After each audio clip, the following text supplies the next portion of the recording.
बात करते हैं कोरोना की रोकथाम की, क्योंकि जहां देश में कोरोना की मौत की रफ्तार लगातार बढ़ रही है, वहीं यूपी में यह रफ्तार घट रही है। और अब नीति आयोग और WHO भी यूपी के मॉडल की तारीफ कर रहे हैं। लेकिन सवाल इस बात का है कि जिस यूपी में बीते एक हफ्ते पहले 30,000 से ज्यादा नए केस आ रहे थे, वहां आखिर ऐसा क्या हुआ कि न सिर्फ नए केस कम हो गए, बल्कि दूसरे राज्यों के लिए वो रोल मॉडल बन गया।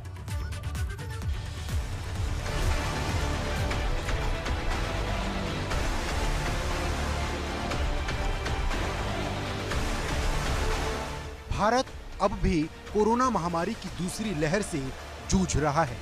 दुनिया के 40% से ज्यादा कोरोना के मामले हर दिन भारत में आ रहे हैं। दुनिया में हर तीसरी मौत भारत में हो रही। पिछले 24 घंटों में 4,529 मौत ने पिछले सारे रिकॉर्ड तोड़ दिए। लेकिन सवाल इस बात का है कि जहां यूपी में मामले लगातार कम हो रहे, तो वहीं देश के दूसरे राज्यों में हालात बेकाबू होते जा रहे हैं। क्योंकि यूपी में बीते 24 घंटों में कोरोना के 7,336 नए मामले सामने आए, जो बता रहे हैं कि कैसे दूसरे राज्यों के मुकाबले ये आंकड़े बहुत कम हैं। क्योंकि 8 राज्य ऐसे हैं जहां 10,000 से ज्यादा केस प्रतिदिन रिपोर्ट हो रहे, जबकि 75% मामले केवल 10 राज्यों से ही आ रहे। लेकिन इसमें यूपी का नाम नहीं है।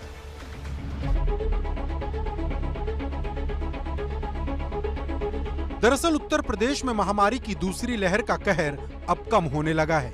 नए मामलों के साथ एक्टिव मरीजों की संख्या में कमी आई है। पहले प्रदेश के कई दर्जन जिले ऐसे थे जिनमें अप्रैल के आखिर में नए मरीजों की संख्या सैकड़ों में होती थी, लेकिन अब इन जिलों में कोरोना संक्रमण के नए मामले दहाई में पहुंच गए हैं।